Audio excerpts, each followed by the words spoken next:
Does front of funnel, back of funnel make sense? You can think of marketing and advertising in two different ways. That's how you structure your message. For your lead magnet, for your landing pages, for your funnel pages, that's the copy formula. Depending on how your guys' contracts are written, can get into really muddy water. The last thing I want to throw out there is that oftentimes you'll see people talk and say things like ToFu, which is top of funnel, MoFu, which is middle of funnel, BoFu, which is bottom of funnel. Top of funnel is totally cold audience, right? They don't know you, they don't know your product, they oftentimes don't know that you have solutions for them, they've never heard of your brand. Middle of funnel is they're starting to know a little bit more about you. They're starting to understand that you may be able to solve their problem for them, but they're still trying to figure out if they're a good match for your brand. Bottom of funnel is typically a lot more trust. We've got brand equity, we've got relationship equity, we've got a whole bunch of things working in our favor. Then at some point in this process, we're ready to buy. Marketing stops and sales begins. Marketing and sales are not the same thing. And oftentimes in organizations and as you grow, you will want to put these teams together. They should work together, but they are not the same department. Because marketing's job has two main roles, which is to sort and segment, and sales' main responsibilities are to qualify and move them forward inside of the sales process. Once that process happens and we complete that sales box, we go into what we call back of funnel. This is where 99% of marketers out there don't talk about, and this is a very easy way to add what I asked yesterday of, do you want the math answer or do you want the right brain answer? The math answer to that is LTV over CPA, is ultimately what we're looking to grow inside of all organizations. It's lifetime value over the cost of what it took to acquire that client. You'll also hear CPA be used, which is cost per acquisition. Another acronym that you'll hear a lot is CAC, C-A-C, customer acquisition cost. Ultimately, that's going to be your biggest North Star and KPI inside of your marketing department. Does front of funnel, back of funnel make sense? Yes, conceptually. Could you talk about back of funnel? I don't know if you finished the thought or if I missed it. You said it was very important, not enough marketers talk about it. What should be happening back of funnel? We'll get into developing a whole strategy for that. Okay. So that'll be next. This is where you build LTV over CPA. Because if we're just doing top of funnel all the way down, right? Think about an e-commerce brand. If I buy a t-shirt one time from a company, the economics of that business and the multiple go up or down depending on that back of funnel marketing strategy. Because if I can get you to buy 5, 10, 15, 30 times, that customer acquisition cost actually gets divided over the amount of purchases when you're looking at it. So if you come to me for the Neuro Insider, let's say it cost me $100 to acquire somebody, they stay for 9 months, we'll do 10 months, easy math. That's $270 worth of value out of the $100 that I paid to acquire. That's the multiple we want to get up and up and up. Good? Can you give me the condensed version of top of funnel, middle funnel? I'm still trying to find Yeah, so top of funnel is that they have no idea who you are, what you do, or what problem you solve. You're essentially dangling a shiny object, which is your business, in front of them. Middle of funnel is that they're a little bit warmer to you. They understand that you solve problems, but they don't necessarily know that your solution is going to be great for their problem or pain point. Bottom of funnel is that they've put the two together, but they haven't made a purchase decision around that yet. We'll get into this next piece in a minute, because this is more like how we work through creating offers, creating lead magnets, and all that.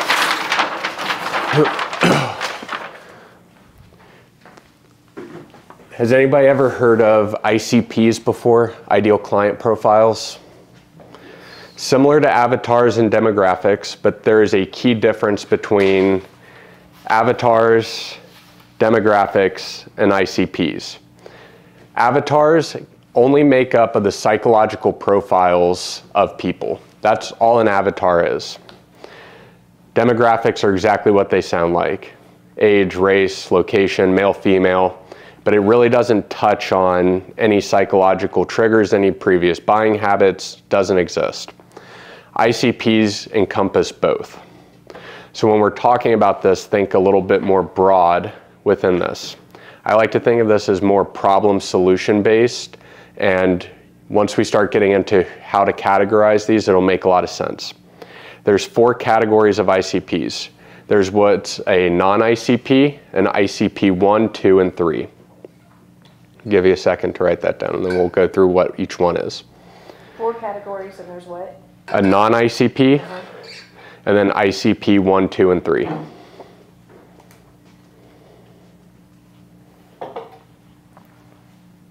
And we're going to talk about lead generation across all of them.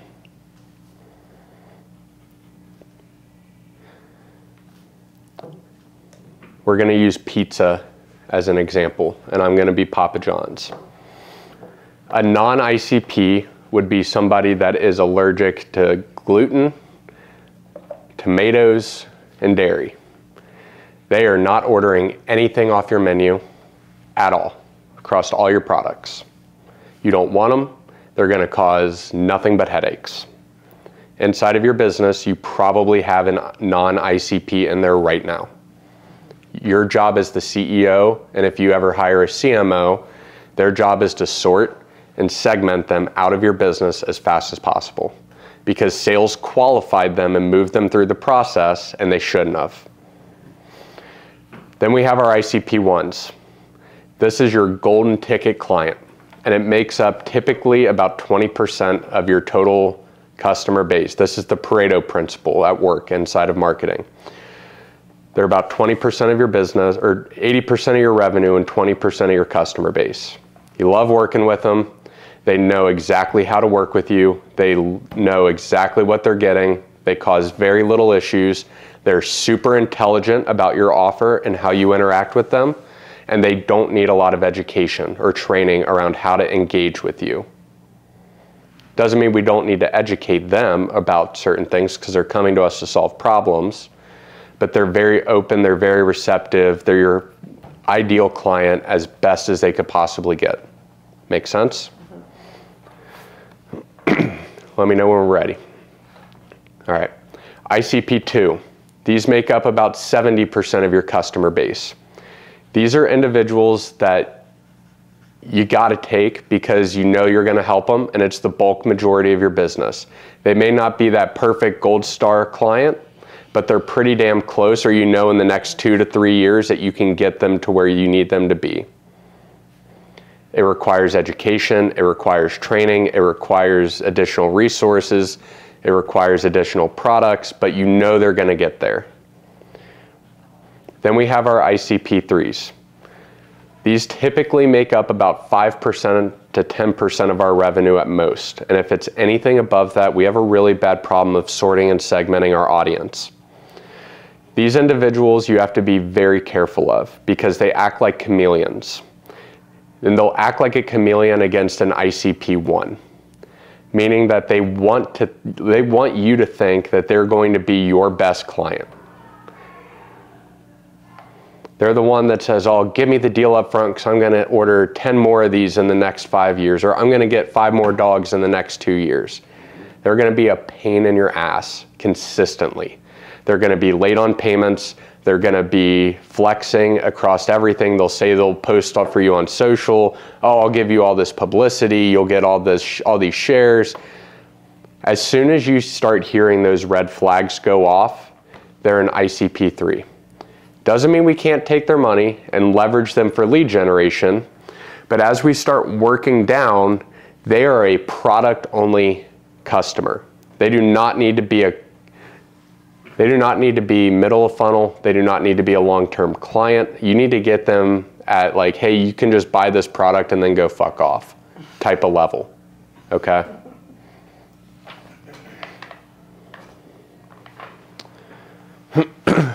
On the left is ToFu, MoFu, and BoFu, top of funnel, middle of funnel, bottom of funnel. I'll have a really pretty image of all of these that I've drawn out. So if you want to, I don't care. You can record all of this. As we're going through and talking about lead generation, we have to determine and take a lot of time to really clarify our ICPs, because the language we use, the image we use, the message we use, the offer we use, the promotions that we use have to be tailored specifically to those individuals. Otherwise, we're never going to be able to use our technology like CRMs or anything like that to really use them for what they're meant to be used for, which is to sort and segment and manage the pipeline process. That way when sales gets to them, they have everything they need to know about this individual. From the time they are at top of funnel before the sale, you want to slow that process down as much as you can financially afford to do so. I'll give you an example, and that'll help kind of clarify what I mean. My Neuro Insider, my monthly magazine that I have, is a top of funnel product for us. I use it to take cold traffic that's out on the internet and sort and segment people based off of the engagement, the retention, and everything that's associated with it before I ever consider moving them down. It takes me 137 days worth of data for me to know they're ready to move from top of funnel to middle of funnel. I'm slowing that process down because most businesses don't have enough data around their ICPs and how long it takes to convert them. If you slow the sales cycle down at the top part of sorting and segmenting before they ever get there, your close rates and your lifetime value over CPA will exponentially go up. Because now you're being selective about who gets in, not based on them and the emotion associated with that person. I know from data points now, this person is right for my business. From our top of funnel Neuro Insider, our middle funnel is consulting. This is my last stage for me to vet and qualify people because it's still technically a product. It's a one-time purchase and we do it for 2 days. I'm qualifying them, being a little bit salesy, but I'm also sorting and segmenting them before they ever get to bottom of funnel for us, which is agency work. Monthly retainers. Make sense? So specifically in my industry and the way that the world goes, it's very turned into, and it's definitely worse in the last 18 months, is we know you're the best guy, you're our guy, but it took you a week to call me to get back to my estimate. I already hired somebody else because they came in today. And I'm thinking that through in your ICP process here, but I do see that as like some of my ICP ones are like, hey, you just didn't get back to us in time. You know, we know you're busy, but it took you a week to call us back and come look. Well, That's not a marketing problem, that's an operations problem.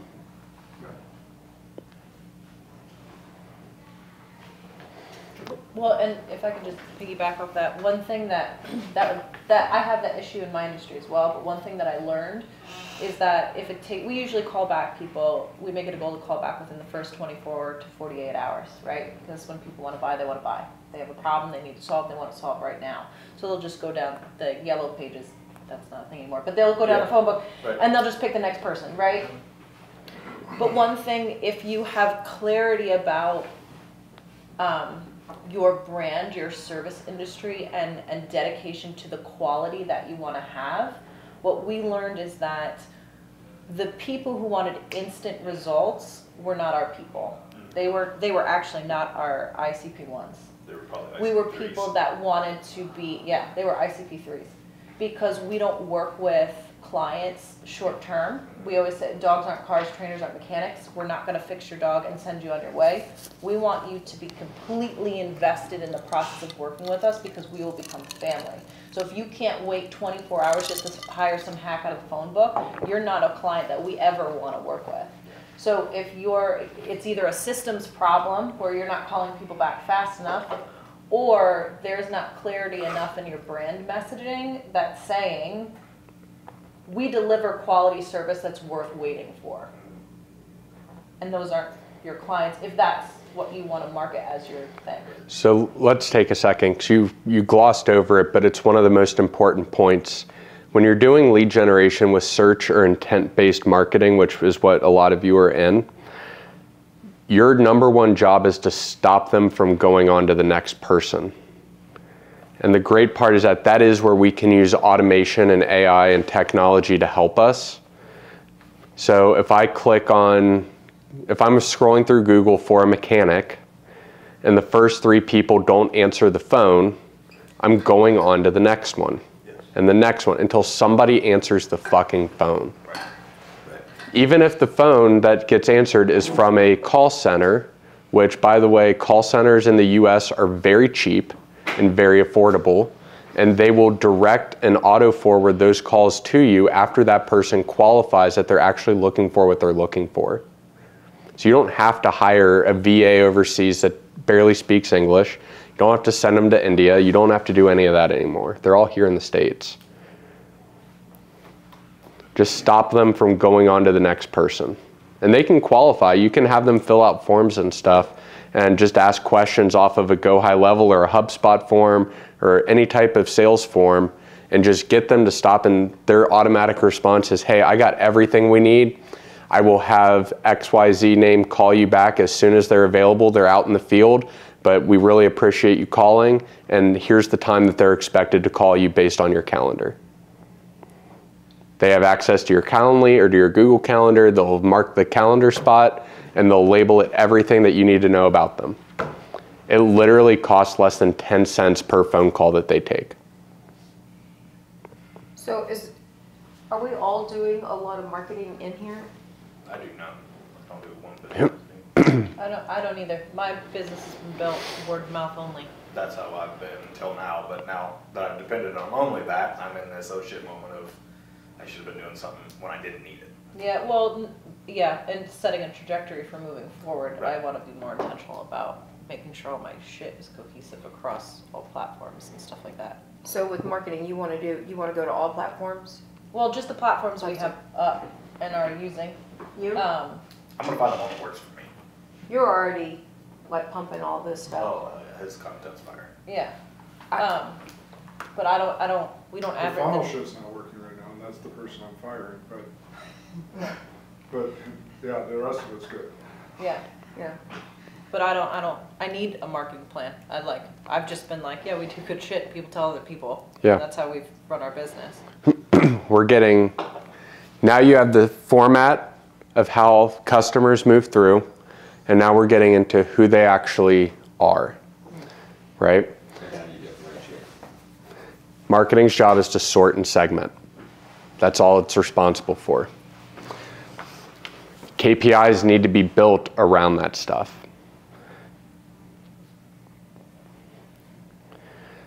Are we ready? Yeah, go ahead. At the risk of sounding like ignorant on No, this. don't. So my main thing is like I've stuck to Facebook, Insta, Yeah. and TikTok. So I'm like, okay, I gotta see. Most of this would be more on like Facebook and bringing people in, correct? Are you talking about traffic sources Traffic. to your website? Well, that's the thing. I haven't driven a ton of traffic to my website. I'm coming off my new business. I'm not going here with Sure. my spa. So do you want me to, I'm not going to be mean, but do you want me to really tell you something? Yeah, that's why I'm here. Your business right now is built on stilts because literally, Josh and I were having this conversation this morning, and I brought it up yesterday during the marketing panel. It just passed in the House, and it's going to the Senate today that TikTok could potentially be banned from the US. Yeah. And they have 4 months to decide whether or not some company in the US is going to buy ByteDance's portion out of TikTok so it can move to the States. If that does not happen, TikTok will completely disappear off the face of the planet for us in the States. I built a 25,000 member Facebook group. Facebook did not like what I had in there. The group got shut down. I had to start cold traffic all over again to fill that. So by you not driving people to your site and having your own level of community that you're looking to build, you are extremely fragile right now. All right, we ready to get into marketing messages, or do we have other things to cover first from you guys? Okay. Stefan, anything? I'm good, man. Covered well. Josh, you good? Boys in the back, you good? Yes, sir. Andy, you good? Questions before we move forward to messaging? So we're about to go to him. So if we have a Facebook question, we'd ask you a social media question? I'm going to cover the next part. You are going to, okay. Yeah.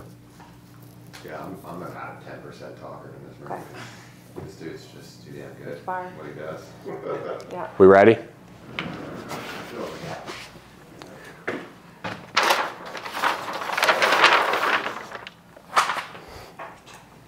When we're talking about creating offers, when we're talking about creating lead magnets and creating consistent marketing messages, how do we do it? It's all reliant upon our reticular activating system. There are three main components to our RAS. Something that's unique, also novel or new.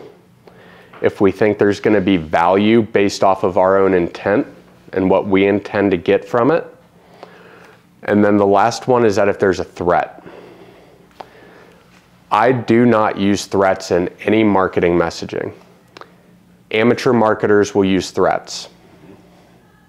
That's how you can spot them from a mile away. Your business is going to die if you do X, Y, Z. It is much more impactful, empowering, and building community, because that's one of the 6 human needs is tribalism, for us to use value, unique, novelty, and something new, because it pulls on dopamine and serotonin. When we use threats, if we are in a threatened state, what happens? Our adrenal glands dump cortisol into our body, and we freak the fuck out. We don't make rational decisions. And what does that do? That's going to increase your level of non-ICPs and ICP3s coming into your business that'll bankrupt you. It's truth. You know, as a personal note, for the last week, I've been getting emails from my dad about some email that he gets from some dude talking about how his bank branch is closing. And what are you doing? Your bank branches are closing. And he's fearful of getting all these emails. Now he's an 83-year-old person, right? So he's not the perfect ideal candidate, but maybe for these guys, because they're preying on older people to get some money from them. But at the end of the day, because the threat of a bank branch closing is so strong for him, his mindset is not clear about the fact that bank branches are closing because everybody's using your damn cell phone, right? You don't lose your money, you know, and you have money in multiple different accounts in multiple different locations.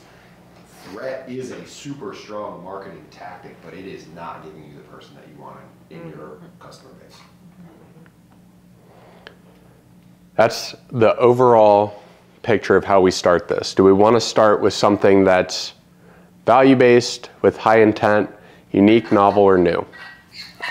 There are 3 things to create strong marketing messages that'll stick. You have uniqueness, believability, and relevancy. Relevancy is our ultimate tool. If you're not relevant in today's age when attention is the #1 currency, you're done. And it's really hard to get relevancy momentum up and moving. But once you get it up and moving, it's really easy to accelerate it because it's contagious, because we're not using threats. So what's something that's unique? It's new, it's better, it's faster, it's cheaper, it's custom, it's safer. All those things are very nurturing and exciting pieces in anything that we offer. We have believability. Is this for them? And will this work for me?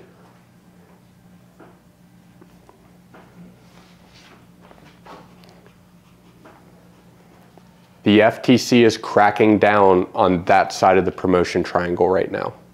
So if you have outrageous claims in your marketing, if you have customer testimonials that are not the average aggregate, you have a very strong possibility that the FTC is going to come knocking on your door if you're running ads or if you have a lot of marketing out there that they know about.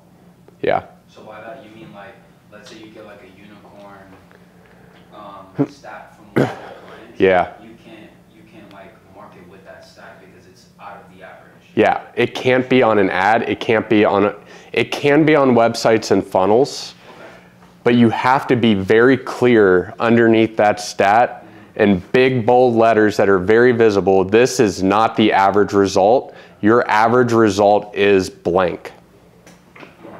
Oh, you have to explain. Yes, you have to explain everything. This is a high level of CI or CYA, and it'll save you massively. Then we have relevancy. How do we stay relevant? How do we get relevancy? A lot of it is timing. A lot of it is timing. The other part of it is that we solve important problems for people. And it's our job to shepherd them through that process and also to celebrate that process with them. You've probably heard about the hero's journey at some point, right? Everybody know the hero's journey? Sure that I do. You've seen Star Wars? No. Hunger Games? Yes. Hunger Games is a prime example of the hero's journey. Somebody is called to action. They go through, they meet a guide. The guide in this case would be you, and the hero would be the customer. And ultimately, you're leading them through the trials and tribulations that they're going to go through to either live or die. Was it Joseph Campbell that wrote? Joseph Campbell is the guy that kind of broke all that down. But most Hollywood or blockbuster movies are built around the hero's journey. Donald Miller, so you also do Yeah, that. story brand. Yep. That's a good book. That's a good fundamental marketing book for everybody to read. But what was it, was it 1,000 Faces, or what was Joseph Campbell's book? The Man of a Thousand Faces. Yeah. So what do we get when we intersect uniqueness and relevancy? We create value. That value is through constantly teaching. When we mix relevancy and believability, we are removing risk out of our customers' minds. When we have uniqueness and believability together, this is where we get punchy headlines.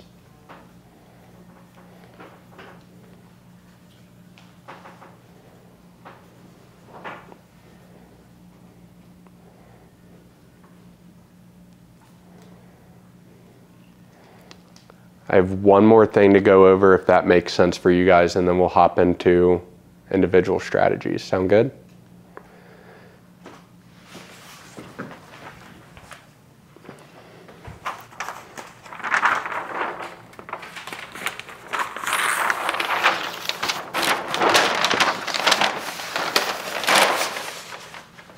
This is how we test content and test everything that we did inside of the promo triangle. And we also do this with all of our marketing. We call it the 6x3. It's the 6 human needs and the 3 pillars of content. So the 6 human needs: certainty, uncertainty, significance, growth, contribution, love, and belonging. We also have 3 pillars of content. We can entertain them, we can educate them, or we can impact them. So when people tell me that they don't know what to post on social, or they're struggling to post, you always go back to this.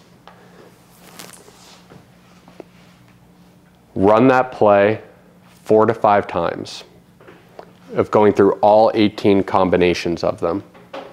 What you're going to find, and what you should document inside of your own internal notes, is which ICP group responds to which combination. So what is that going to tell us? It tells us what type of copywriting they respond to. It tells us what type of content they respond to, both visually and through audio. It tells us how they like to be called into action to do things. And it allows us to become snipers in our market. Because now we're not guessing.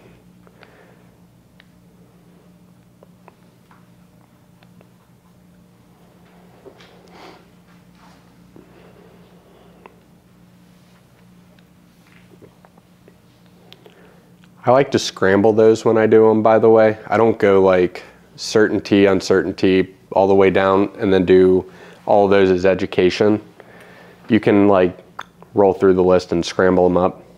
And it's really good if you do it in a like Google sheet or Excel sheet, and just like right next to it, after you list them all out, go through and put like, I did this Facebook post, I did this Facebook post, I did this Instagram post, and just look at what were the likes, what were the saves, what were the comment levels. Did we see any traffic increase that was abnormal that day on our website? Just take a basic pulse of it. So, I mean, yeah, you could just take that and make all 18 and just go do it as an experiment. You're testing. We talked about marketing's role. Does anybody know what advertising's role is in a business? It has two main roles. Marketing sorts and segments.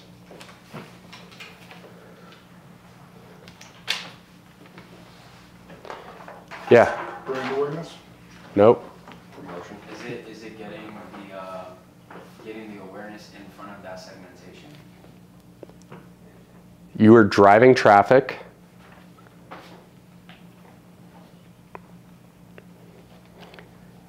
And you are failing as fast and cheap as possible. You're what? Failing as fast and cheap as possible. So ultimately, how we start to stack this is social media for most people sits top of funnel.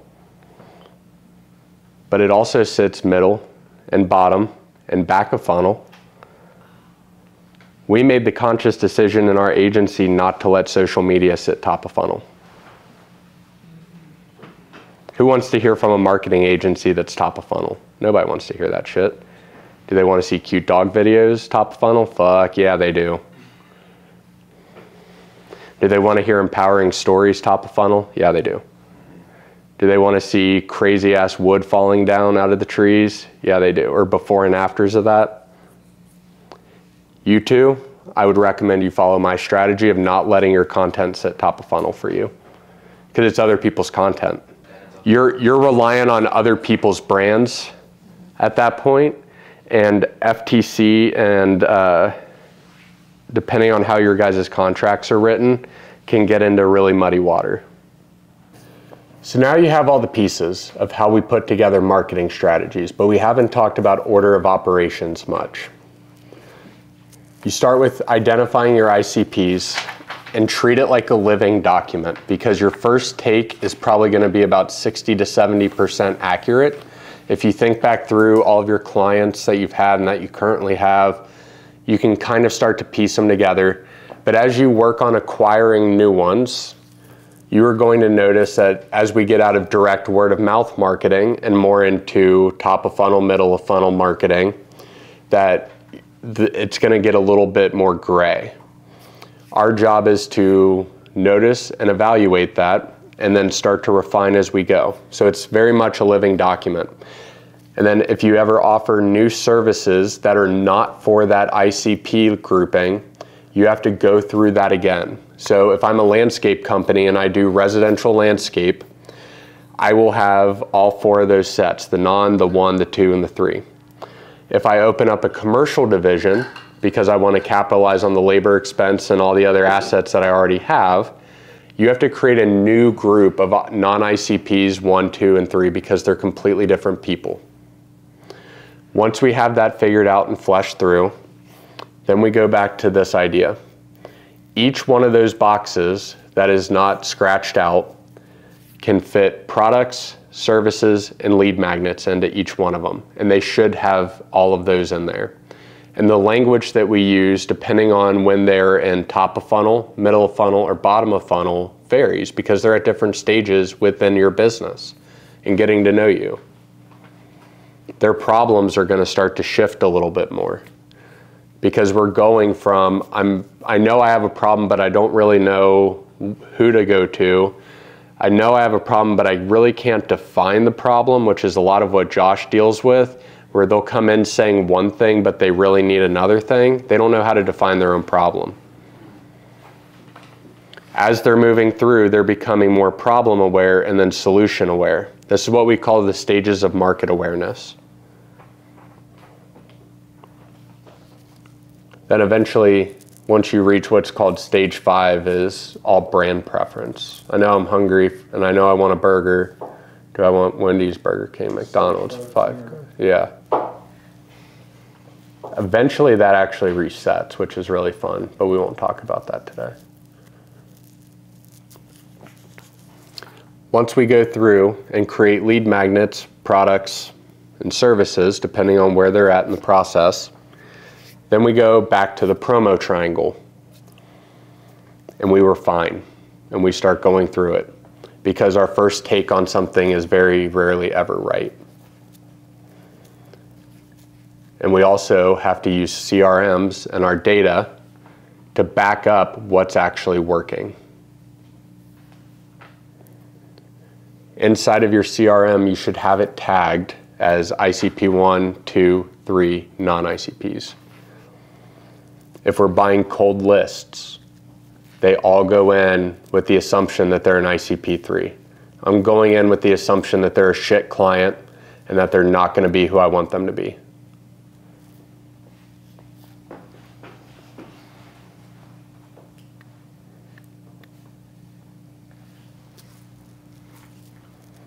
Once we have that figured out, then we go in back to the big poster behind me and we start to look for friction points, because we're moving people through, we're getting feedback from our customers, and we're continuing to sort and segment them as we're going through.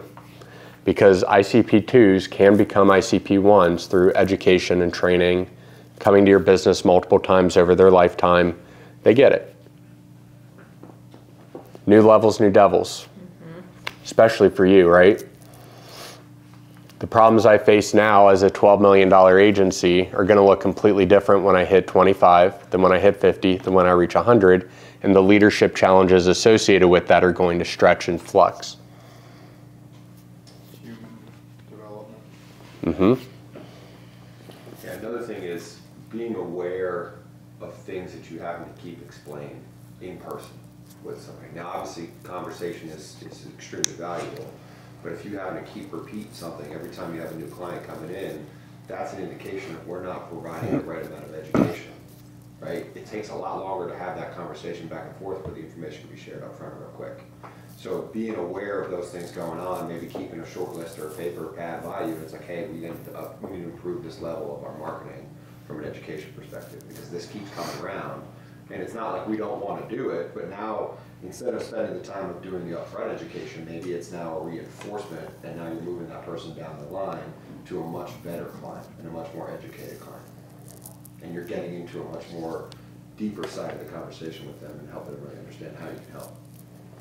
So be aware of when you're repeating yourself often. On that, it usually means that your top of funnel to sale process is too fast. Remember, we want that process to be as long as possible, because it gives us data around what's working and what's not working. That's how you structure your message for your lead magnet, for your landing pages, for your funnel pages. That's the copy formula. That's how we do it. That's how you do it. Everybody got the picture that they want? Mm-hmm. All right, now let's go through it. You started out your story, but you didn't tell me who this was for. So give me an example of how I do it. Sort, and segment. Are you a 40-year-old mom, 40-plus-year-old mom? Are you a 30 to 35-year-old mom starting to notice fine lines and wrinkles for the first time? Are you a 45-year-old mom who's starting to look at becoming an empty nester and wanting to reclaim their life and the way they looked when they were 20? Call them out. Then we get into the headline. The best exercise and best investment you can make for creating catchy headlines is to go to Walmart and in the checkout aisle, grab yourself a few copies of the National Enquirer.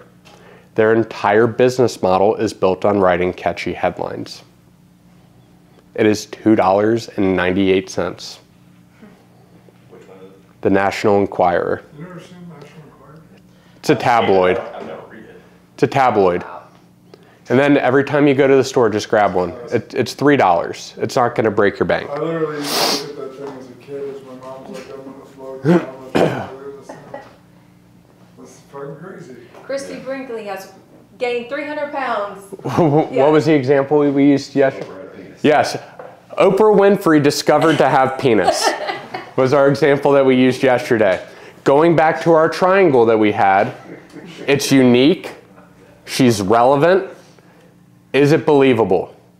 My Maybe. product will make you grow a penis. Maybe. It might be believable given today's timing. That's how they played off of relevancy. Wow, yes. You'll notice how these things start to click into place when you know the 3 elements that they play with. You sure they didn't say Michelle Obama? They might have. But they're hiding that one.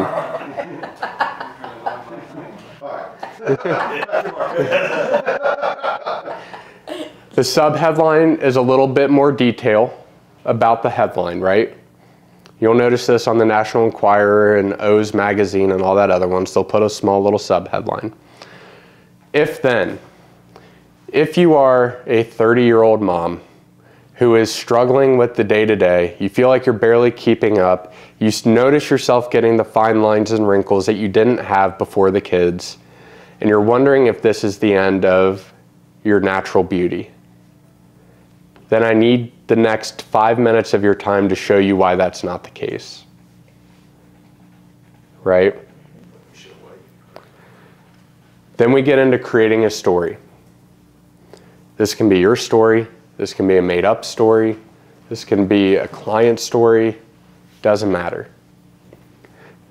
What I'm doing in that story, though, the main point is that I'm creating a gap between where they're currently at and where I know where they need to be.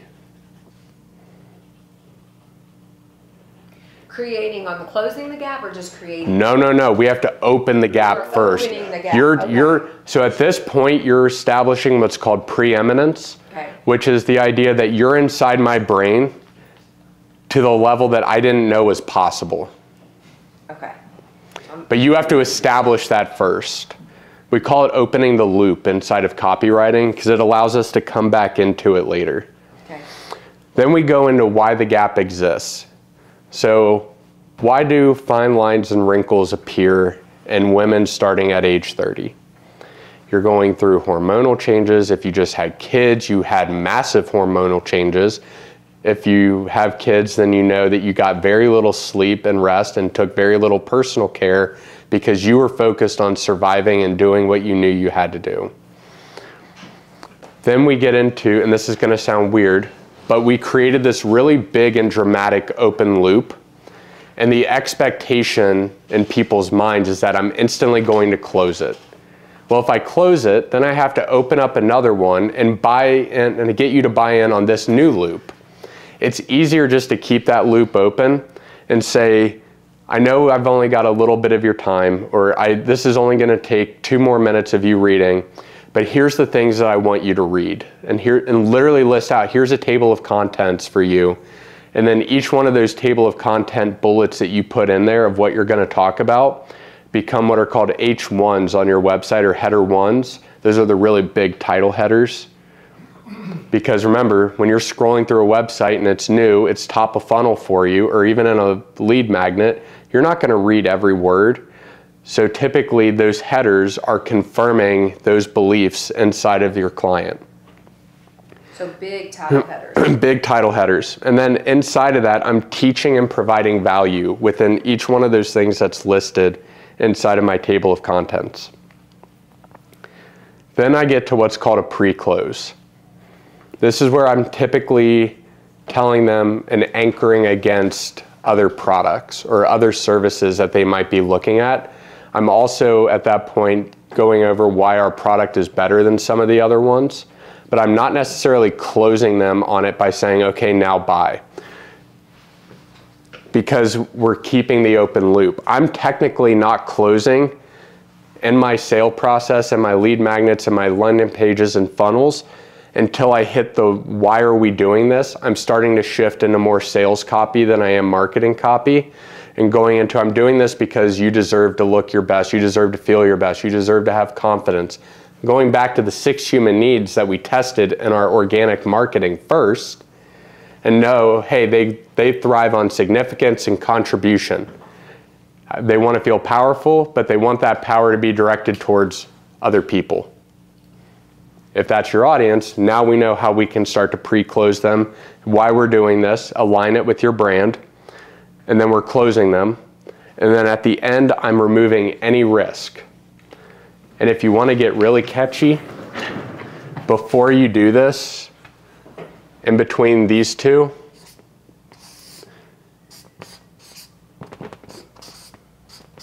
who knows what TLDR is? Too long, didn't read. Too long. Didn't read. Oh, and that's gonna be like that little clip of giving it return. It's like 5 sentences. Too long, didn't read. This page was too long, I didn't read it. I just skipped down to the bottom. Because people have gone through so many fucking funnels over the last 10 years that they know just to scroll to the bottom to get to the answer that they want, which is usually the price. Which is what I do. When Yeah. I see all that and I have to go through it, if I can't fast forward, I'll usually get out. Even though the product's amazing, or if I can't get to it soon because I just want to buy it. I've already made up my mind. I like this, I'm going to buy it. Yeah. So what do? You scroll to the bottom. But if all they do is show the product there, are all your questions answered? No. Did they remove any risk? So you're at that moment where we're at the bottom of the marketing cycle, bottom of funnel, bottom of page and bottom of funnel. We're right here, but we didn't remove any friction from you.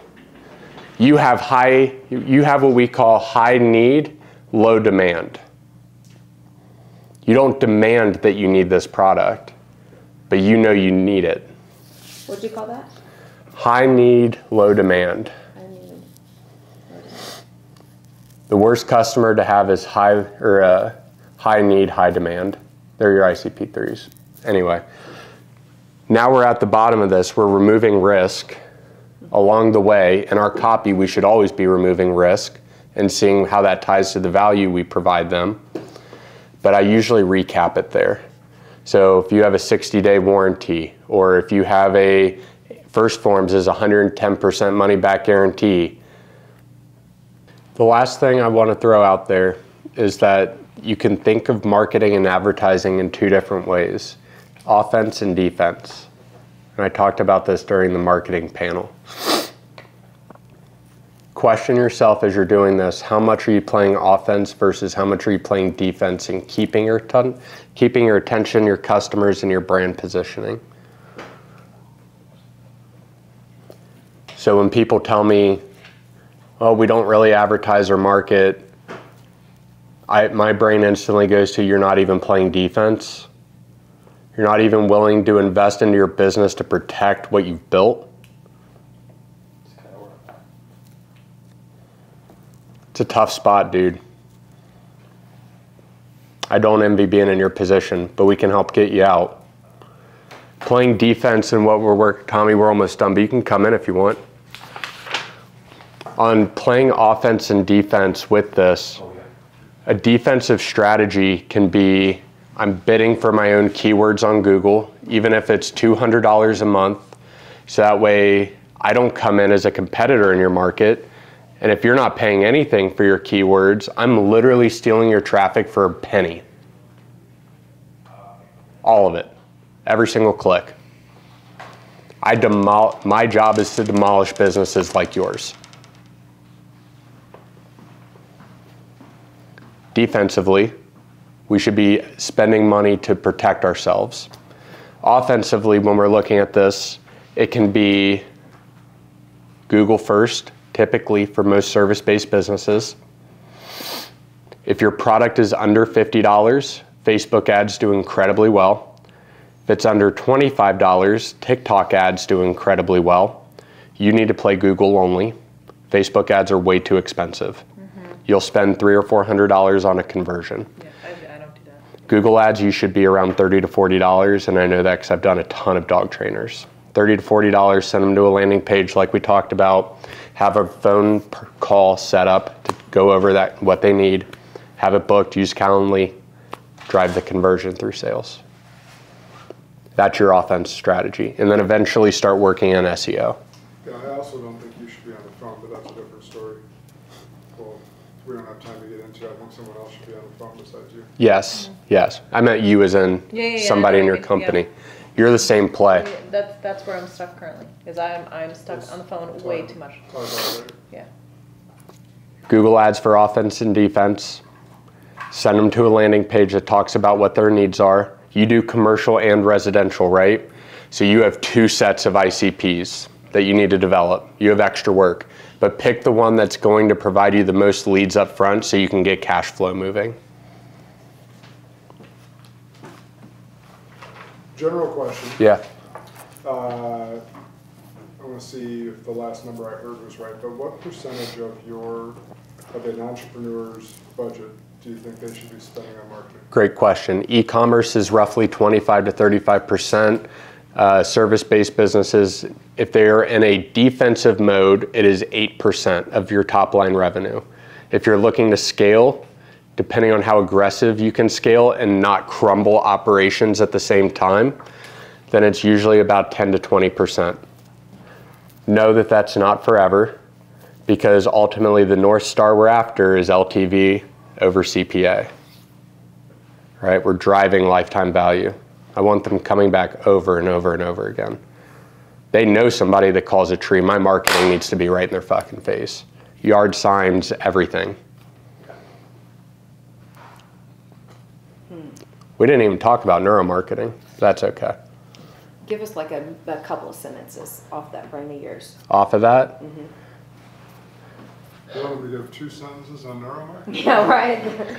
the brain is powerful and yet really dumb.